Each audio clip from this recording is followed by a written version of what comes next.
Good morning, rhythmic sunny serpents, solar serpents, life force of life,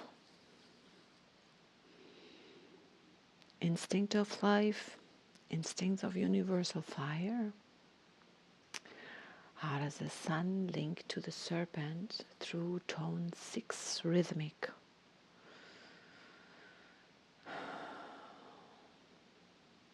I had already done a full recording. I deleted it all. Something tells me I might be doing that more often. I'm going to try to be a little bit more concise, and yet I kind of value my own meandering spirit. I'd like to be serpentine. I like that.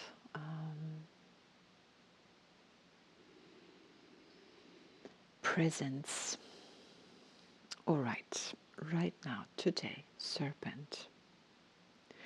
I realized that in the video before, I hadn't talked about the one thing that is so important, and that I was obviously somehow skirting the issue, thinking to myself, I am a product of a sexually repressed society that believes itself to be sexually open, and I'm skirting the issue. Serpent. Let's talk about sex. I'm not going to, but I'd like to encourage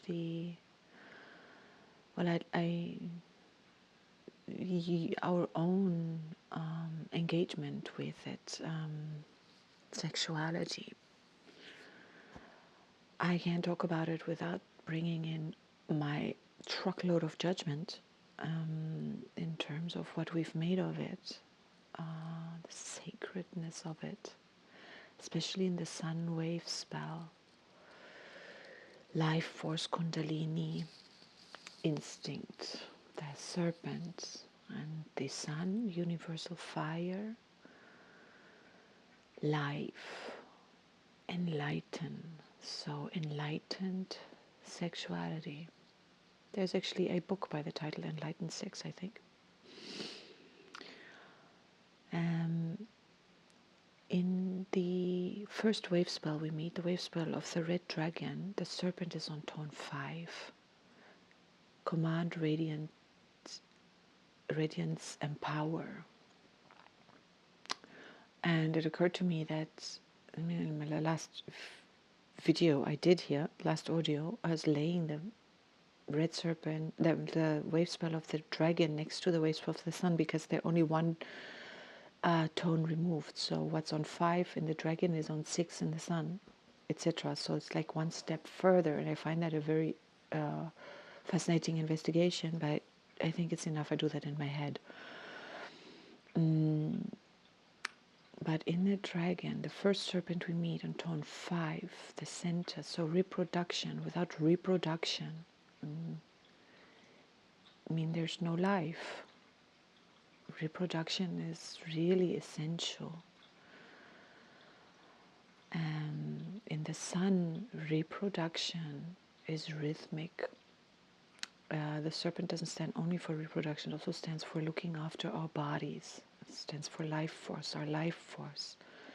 The rhythmic tone reminds us consciously to be, I'm meandering a little bit, to be really getting the balances right that we need, and we can become aware of them. The rest versus movement, how much to eat, what to eat, how much to drink, when to drink, how much party, how much downtime, how much discipline, how much this. This is all balance. And the ideal state of balance perhaps is a state of dance. I personally, if I really am into something, I go all out. I'm imbalancing very easily on the side of passion. Can't stop a thing. And then it's like a burnout from, that was just like, becoming self-governing in the wave spell of the yellow sun, to become conscious, to self-govern your choices, our life. And that, I often talk about the upgrades of the instincts. It's complex. I'm seeing this becoming cosmic human in the yellow sun wave spell. Human is on tone 13. It's really a thing that for me personally, if I take my mind into it, my linear mind, my frontal cortex, I can only process 25 bits of information in a certain moment in time. Limited mind, it gets completely overwhelmed, because how are we supposed to make all these choices consciously? How do I know what's right? How do I know, like, there's just too many moving parts. And I have to give it over to a higher consciousness to balance. So I'm veering quite a bit off the serpent, but the serpent has if you remember, the yellow warrior as as the occult, and the magician as the analog. So this receptivity, fearlessness to hand over what's already working. I'm stuttering because I'm also trying to be concise, and I have to learn to be concise. I like the long format. And I have a really pressing thought in there, but I don't know if it needs talking about at all. Hello, who's talking? Who is getting time of voice now?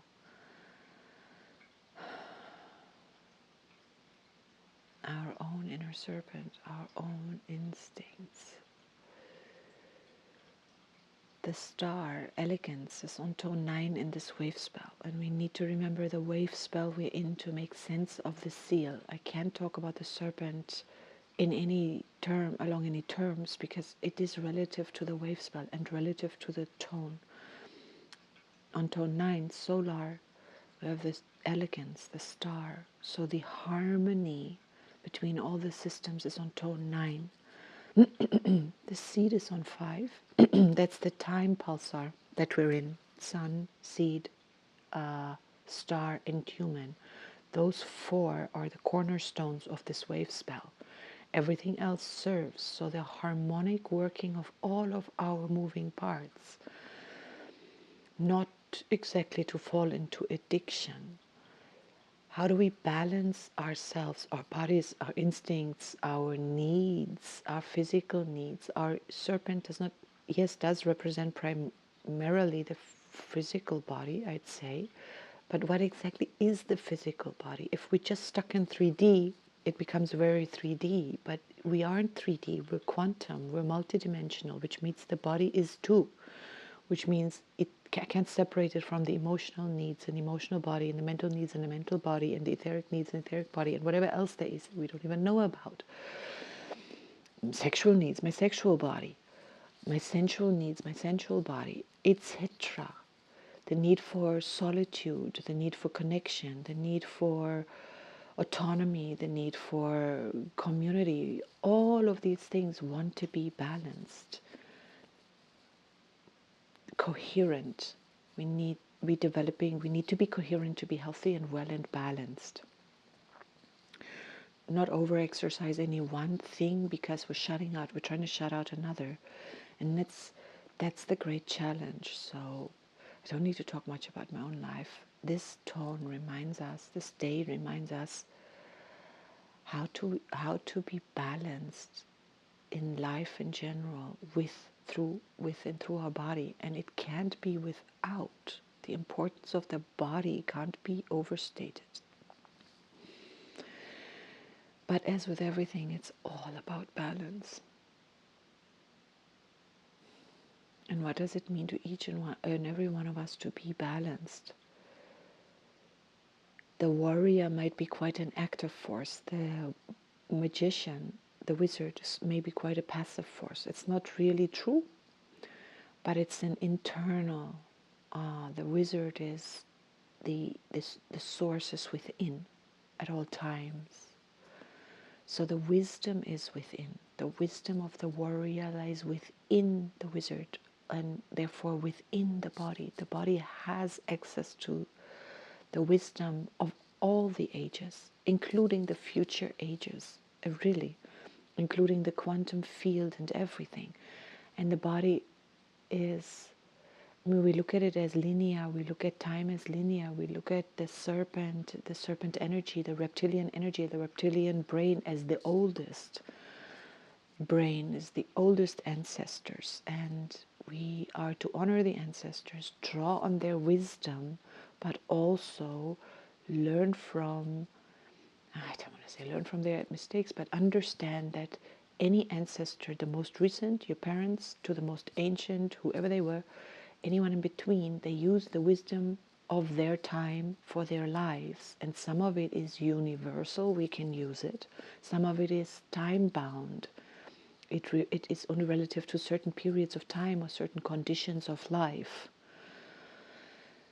And we can also use it depending on where we're at, and we have access to it. It's all stored in the DNA. All the information is stored in the DNA. I also want to talk for a moment about fascia. We're learning about fascia. So yesterday I was listening to this interview about fascia, and that it appears to be made out of a liquid, water, but another state of water. And he said it H2O is water, H230 or something, H2O3 or something. I don't know. It has a different state, and it moves all the time. And they showed a video. It responds to emotions at all times. So it's not just this membrane that holds the muscles in place, but it is some or other. They spoke of it as an intelligent system. The entire body is a system of intelligent systems, and this intelligence of the body, we understand so little of it. And do we necessarily need to? It's fun to investigate, it's fun to know, and sometimes it's very helpful to know because it can shift our paradigm to something more appropriate or more life affirming or evolving. We're guided today by ourselves, by the red serpent. So I was just asking myself, is the earth evolution somewhere around? No. The earth is not in the wave spell either, so maybe we can really just focus in this wave spell on what is. Really investigate what is evolution and what wants to be. That happens anyway when we understand, not when we understand, but when we engage with what is, we automatically choose more of it or nah. It is such an automatic process, and we've become so logical and linear that we think we ought to. We're so obsessed with the doing and self-empowerment that our self-empowerment has actually become, in my eyes, pretty self-disempowering, because we're trying to affect things through our actions that is we can't, or is very, very inefficient. Consciousness is the way to go. And what the heck is that exactly? And now we're learning that. The antipode of the serpent is the eagle, the blue eagle, and also rhythmic today. Vision, mind, create. I've spoken at length about that, the relationship between the eagle and the sun, and other videos, how important the relationship between these opposites is. And I'm drawing a little bit of a blank here. Like, don't talk about the opposites today.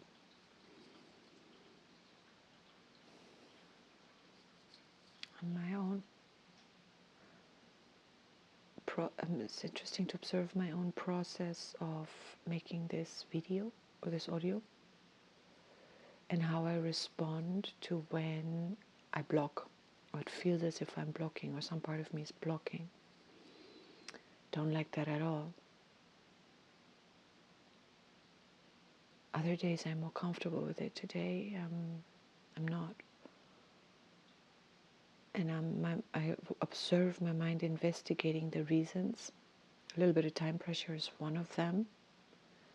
And I notice that the minute a little bit of my energy or my mind, my ego perhaps, is siphoned off to practical world issues. I'm not I'm not as fully present as I would wish to be, as I would need to be here. Interesting observation for me.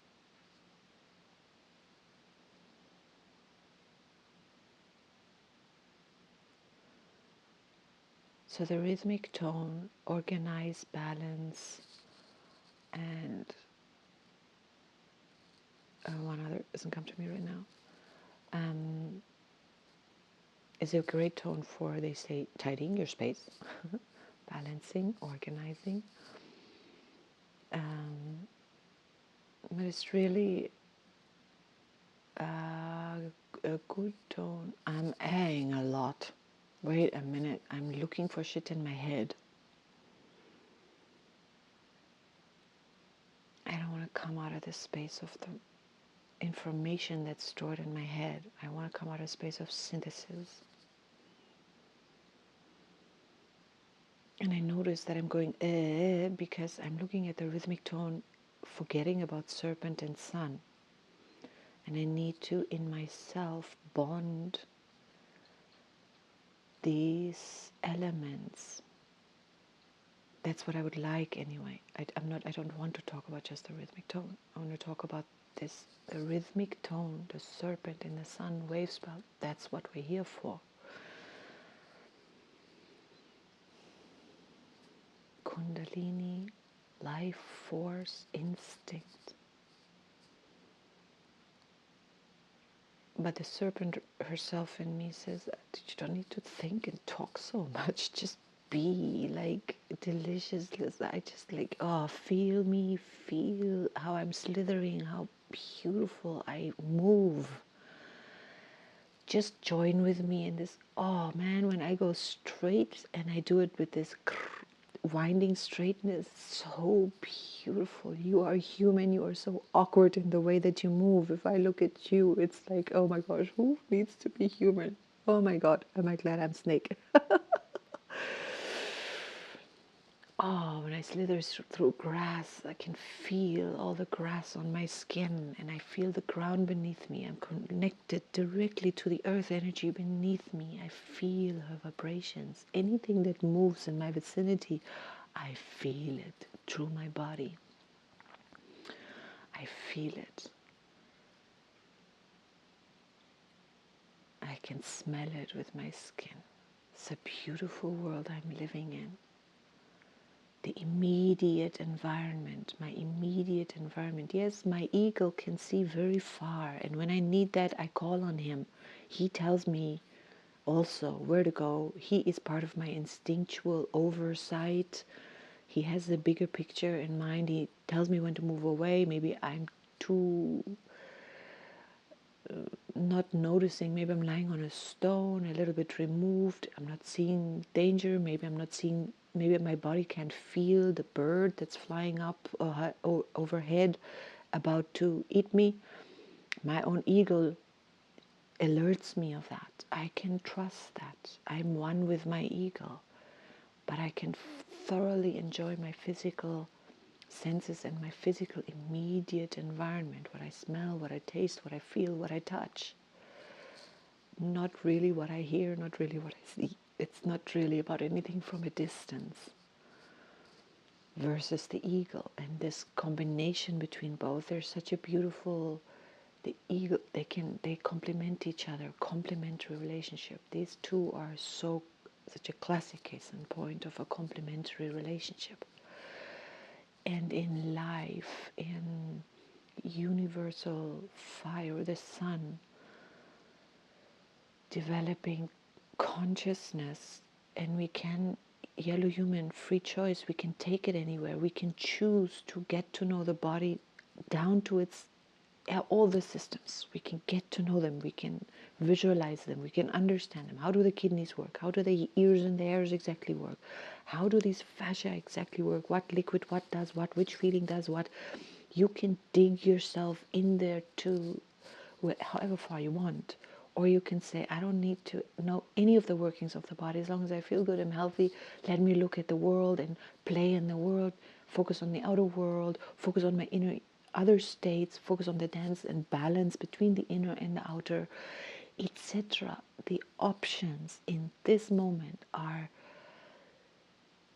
staggering. I mean, it's like, I speak about this so many times. Like, if you just go into YouTube, every topic you can find there, anything that interests you, you can find a documentary about it, you can find people talking about it, you can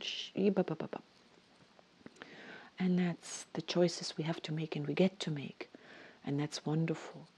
The serpent also stands for survival. When we're in survival mode, our options are severely limited. Severely limited. Also, our focus is severely limited. It's limited to what do I need for survival.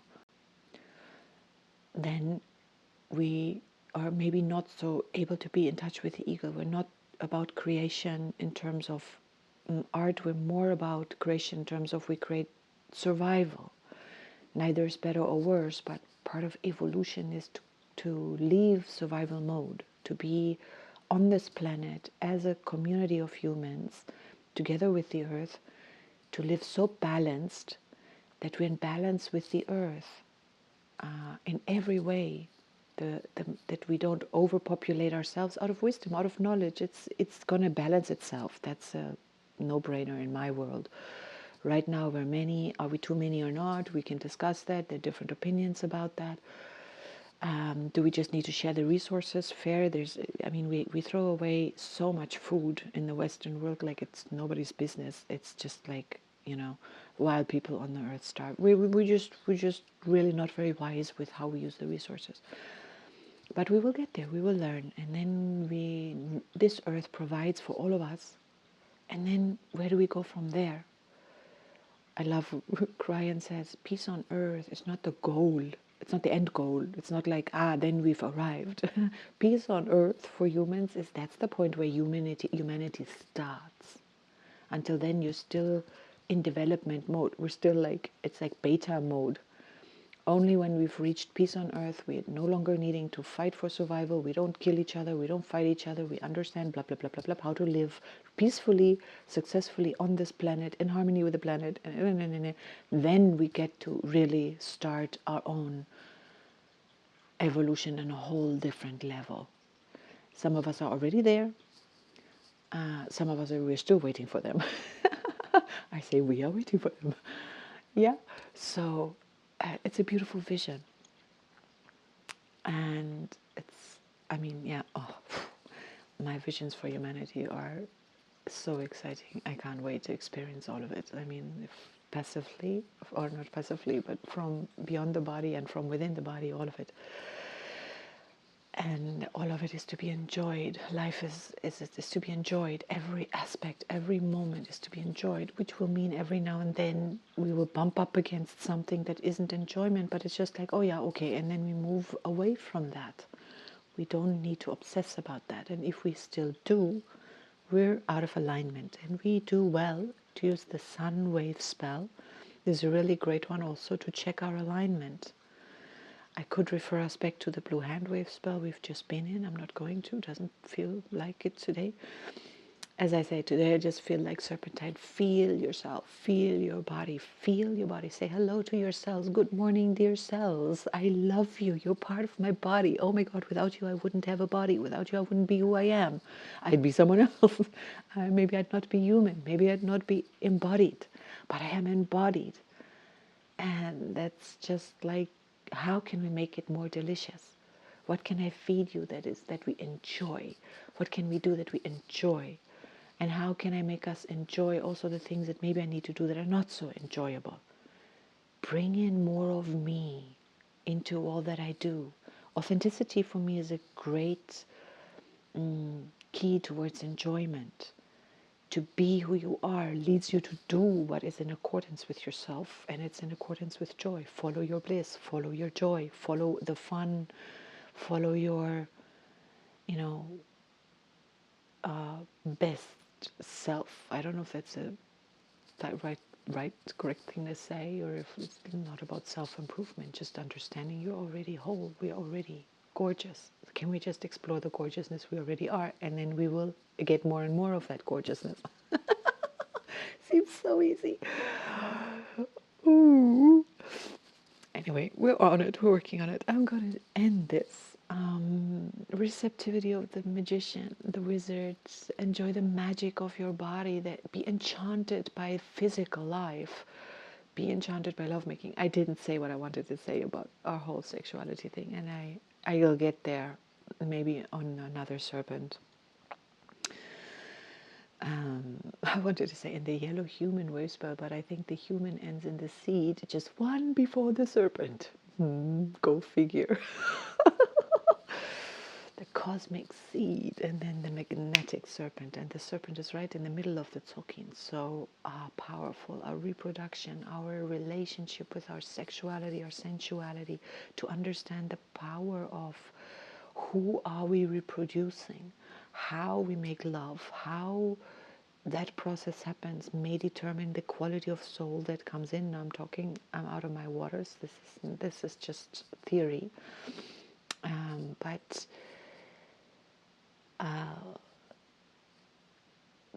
to make this, I don't know, we don't need to make the world a better place, but really the quality of, there was something I was thinking about earlier that did strike me as important with regards to the choices we can make, and our ability to notice our own needs. What does our body need? What does ourselves need? What do we need?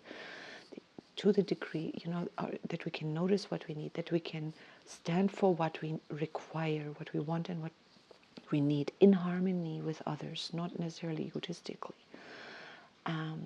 We can, how can we make love in accordance with ourselves if we can't even feel, can't be in touch with our needs or can't articulate them? And the arena of love making is such an important way. Both sexes really need a lot of education as to what are we actually doing here. As long as sex is just for satisfaction, or a substitute for intimacy, or we're on, I want to say lower levels, but now that brings in judgment. We're on different levels. So to move up that ladder, you can spend lifetimes just dedicated to developing the Kundalini energy, the sexual energy, the divine, the connection to the divine within the body through our sexuality, our sensuality. It's a huge playing field. It's absolutely delicious. Some of us skirt the issue altogether for a whole life. It's like, no, I'm not here for any of that. I'm here to think, or whatever, It's like everything goes. We're all different parts of a collective being, and it's beautiful. But for those of us who do investigate that, I look forward to a humanity that's where, the serpent doesn't want to talk about addiction to pornography and the derailment of our sexuality. She's like, don't talk about it. Let them be. Let them play. You just focus on yourself and how delicious your own life is. Never mind anyone else's. And I'm going to run with that. So I just put in a few sparks for you to consider if you want to. Otherwise, I wish us a beautiful, delicious, sensual, sexual if we're sexually active, sexual with ourselves if we're sexually active with ourselves, sensual with ourselves, sensual with another. Use your fingertips to just feel the texture of all the fabric in your surroundings. How does your cup feel versus your tablecloth, versus the window pane, versus a piece of your wall, wallpapered or not, or what, run your fingers over your remote control. How does that feel? Engage your sensuality. The body loves that. And if your body doesn't love that, then don't do it. Don't worry about it. Then you will probably, maybe you can experience your sensuality through your mind. It's very possible. Very possible. It's called sapiosexual or something like that. Anyway, the world is a beautiful, colorful playground, and I wish us all a day full of, well, today is a serpent day, so let's celebrate the body. and enjoy it and feel it and notice it and listen to it and engage with it. It's fairly significant part of us. Alrighty. Have a great day. Oh.